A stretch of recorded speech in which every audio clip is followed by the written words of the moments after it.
Lo que estamos viendo es una convulsión interna del partido Nuevas Ideas. Esto podría tratarse de la punta del iceberg de una situación mucho más complicada. Este diputado ha salido involucrado en una situación delictiva junto con la diputada suplente. Bueno, ambos han sido detenidos, puestos a disposición de las autoridades, pero también hay otros casos que vale la pena mencionar, como la persona que fue detenida, que era miembro del equipo del presidente de la Asamblea Legislativa, el diputado Ernesto Castro. Ahí nosotros pudimos ver imágenes de esta persona que andaba con el diputado Castro y resultó que estaba vinculado a pandillas.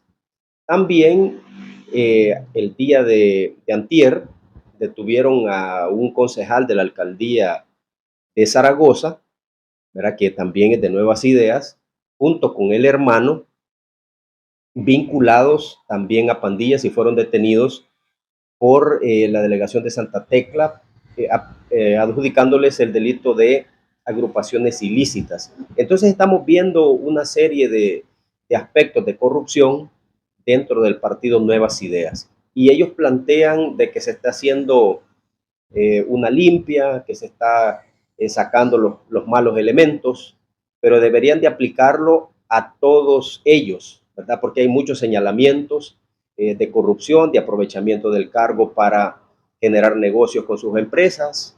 Si ellos quieren mandar un mensaje a la población de confianza, deberían de quitar eh, que la información que manejan en la Asamblea Legislativa está reservada por 7 años, que levanten esa restricción y que empiecen a eh, permitir que la gente tenga acceso a todo lo que se hace en la Asamblea Legislativa en cuanto a viajes, inversiones, todo lo que hace la clase política representada en la Asamblea Legislativa. Deberían de empezar por ahí, ¿verdad? Para que ellos pudieran generar la confianza necesaria en la población y no estar en este tipo de situaciones, tipo cortinas de humo, ¿verdad? Porque sabemos que hay mucho más ahí y este diputado puede ser la punta del iceberg de una situación mucho más compleja y la gente está observando. El pueblo es inteligente, el pueblo es sabio y está analizando la situación del partido Nuevas Ideas, que se vendió como una opción diferente a los partidos tradicionales, llámese Arena o FMLN, y esta diferencia no se ha demostrado, ¿verdad? Siguen actuando igual que los políticos de toda la vida, ¿verdad? Aprovechándose de los cargos para usufructos personales. Como dice el dicho, el que habla de la pera, comérsela quiere. ¿Cuál era el interés de llegar, el interés de ellos de llegar al poder? Aprovecharse de la condición, aprovecharse de ese poder precisamente para generar negocios con sus empresas, hacer negocios bajo la mesa y vivir con estos elementos de corrupción que tanto daño le han hecho al país. Es que la investigación tiene que ser mucho más amplia y por eso decía yo, esta es la punta del iceberg. La diputada Rebeca Santos solamente la han inhabilitado para que participe en las elecciones de 2024. Pero ¿por qué no la han desaforado? ¿Por qué no la han acusado de delitos por ese tipo de vinculación que tuvo? Serán los señores de Nuevas Ideas, las autoridades del partido, el presidente de la Asamblea Legislativa, el señor Ernesto Castro, quienes deben demostrar que no van a ser tapadera de corruptos. Y no importa quién sea, que le apliquen el proceso. La diputada Rebeca Santos la hemos visto últimamente sin comentar nada, ¿verdad? Sin participar incluso en las plenarias. Por ahí la hemos visto relegada y cabizbaja, muy pensativa, pero no hemos visto reacciones de parte de Nuevas Ideas, ni de parte de las autoridades de ese partido, ni de parte de la Asamblea Legislativa en cuanto a la fracción de Nuevas Ideas. Sí hemos visto condenas por parte de otras fracciones, ¿verdad? Porque se les exige, se les reclama que deben aplicar los procesos a todos los diputados que salgan involucrados. Y si la señora Rebeca Santos aparece mencionada en esta investigación, hay audios que revelan cómo ella incita a cometer ilícitos, estamos ante una figura penal, ¿verdad? Que debe ser aplicada, y esta señora también debe pasar por ese proceso de desafuero y la acusación formal en la fiscalía. Realmente lamentable, ¿verdad? Lamentable porque, y triste pues, porque hay un detalle que uno observa en los políticos y en otros tipos de personas, ¿verdad? Tal vez puede ser un ejecutivo o un profesional. Uno espera que esta gente se comporte de una manera decorosa en todo momento, no importa si está en el ámbito privado o está en el ámbito público. Pero escuchamos un lenguaje de la diputada Rebeca Santos triste, triste, lamentable, porque sacó, como dicen, la caja de lustre, usando palabras soeces, usando palabras subidas de tono. No es propio de una señora, ¿verdad? De una mujer. O sea, se oye feo, se oye fatal viniendo de una señora, semejantes palabras que ella usó. Este es un mensaje también para toda la clase política. Recuerden que los políticos están en vitrina. Todo el mundo los ve. Todo el mundo está pendiente de ellos, de su comportamiento, de cómo visten, de cómo caminan, de cómo hablan. Entonces, por lo tanto, compórtense como debe ser, con moralidad notoria, ¿verdad? Con decoro, y no salgan con ese tipo eh, de vocabulario tan soez, ¿verdad? Porque es triste.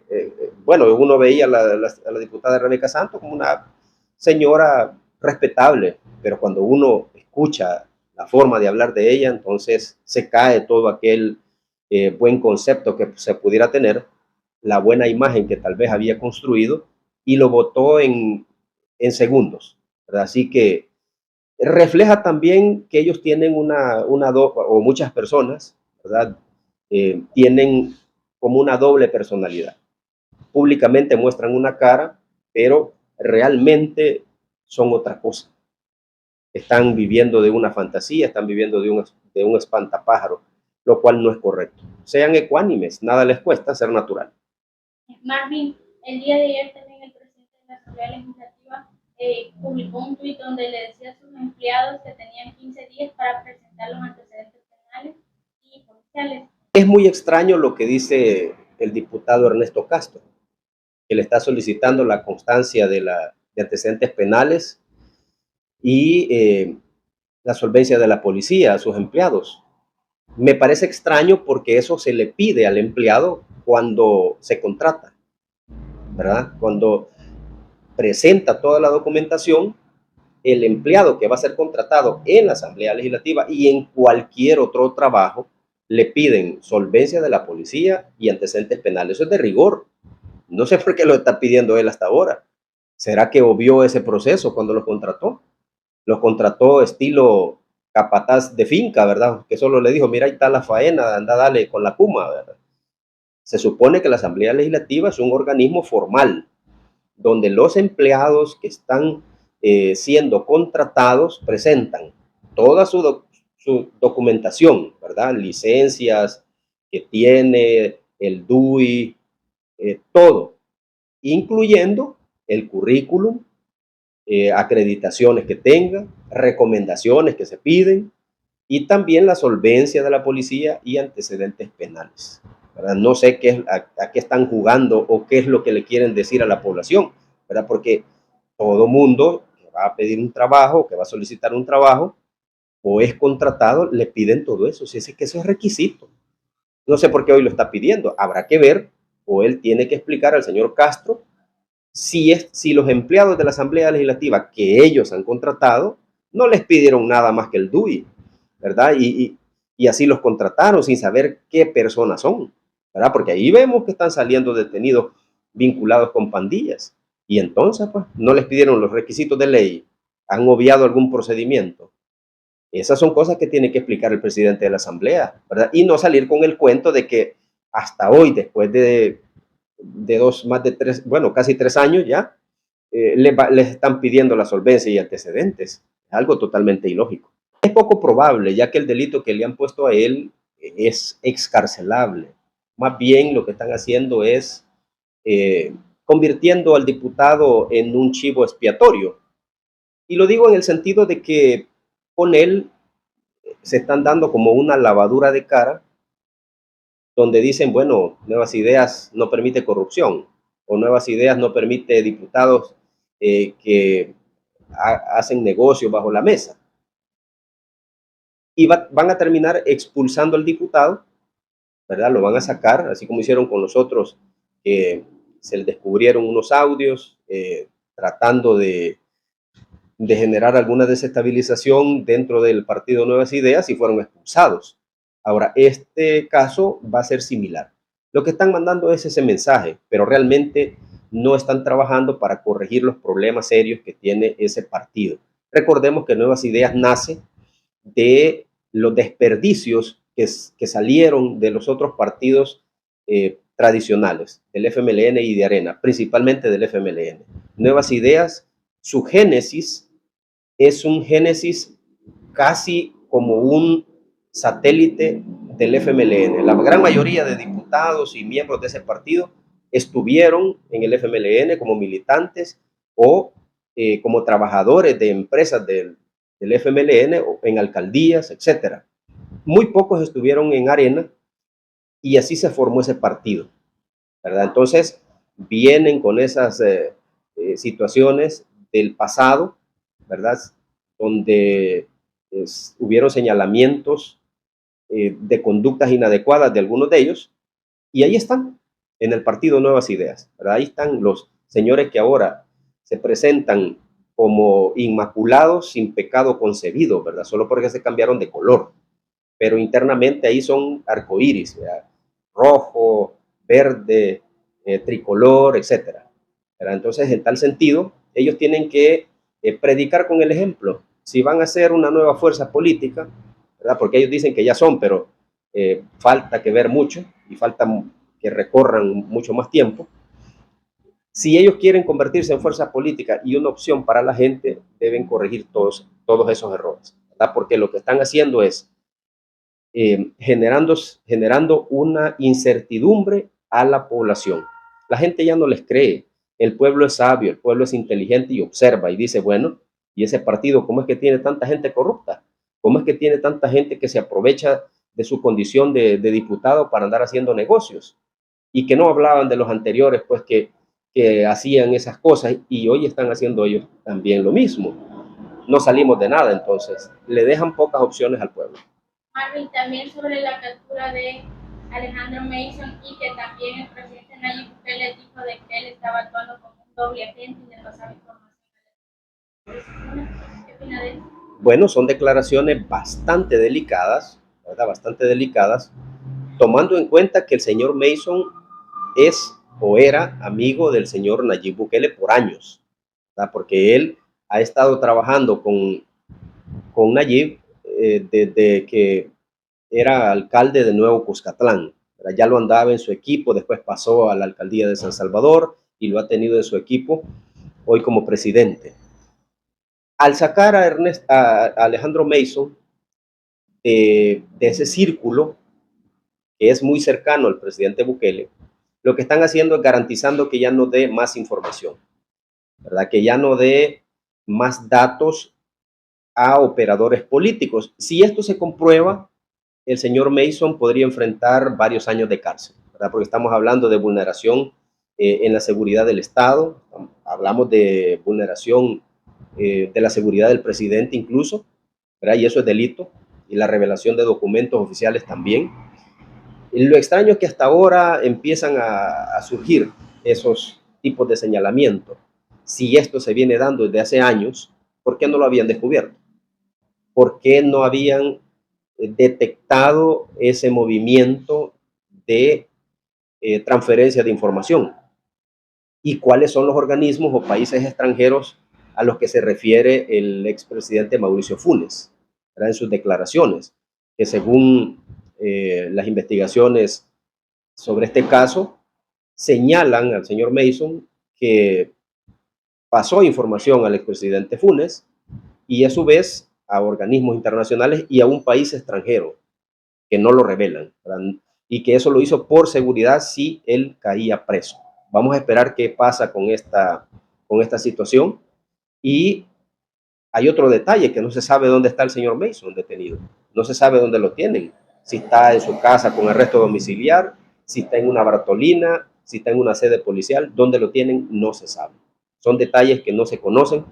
Eso se maneja como un secreto de Estado y garantizan ellos que el señor Mason ya no hable, ¿verdad? Porque estaba revelando información importante que revela más corrupción en el gobierno, que revela una situación penosa, ¿verdad? Porque se presentó también este gobierno como uno de los que iba a combatir la corrupción y no lo ha hecho.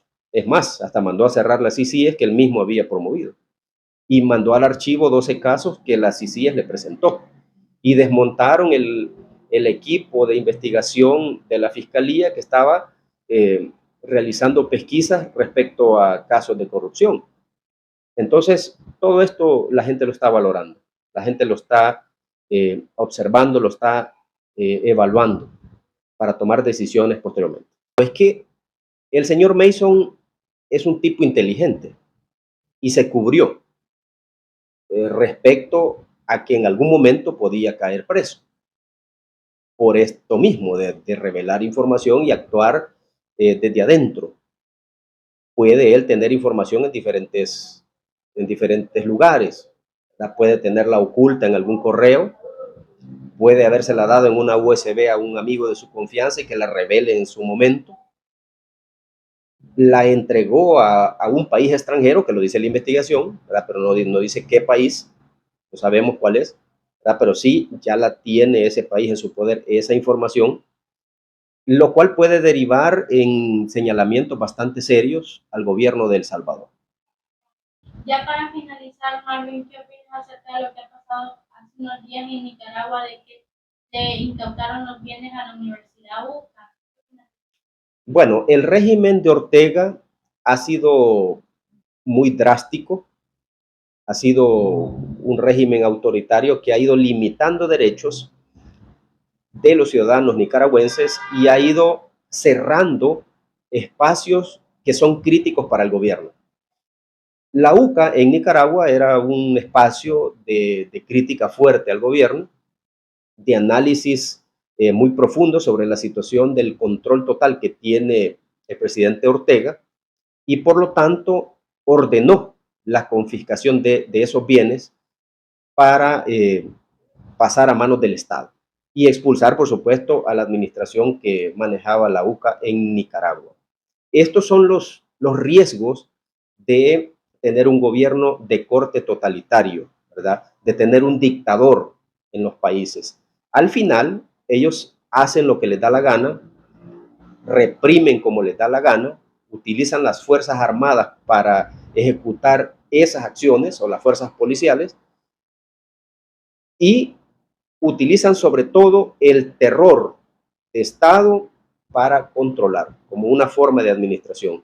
Y ese es el riesgo de darle el poder a una persona, de delegarle todo el poder a un presidente, porque el poder corrompe, el poder enferma. Por eso, cuando se crearon los sistemas democráticos en el mundo o en la historia, dividieron el poder en tres.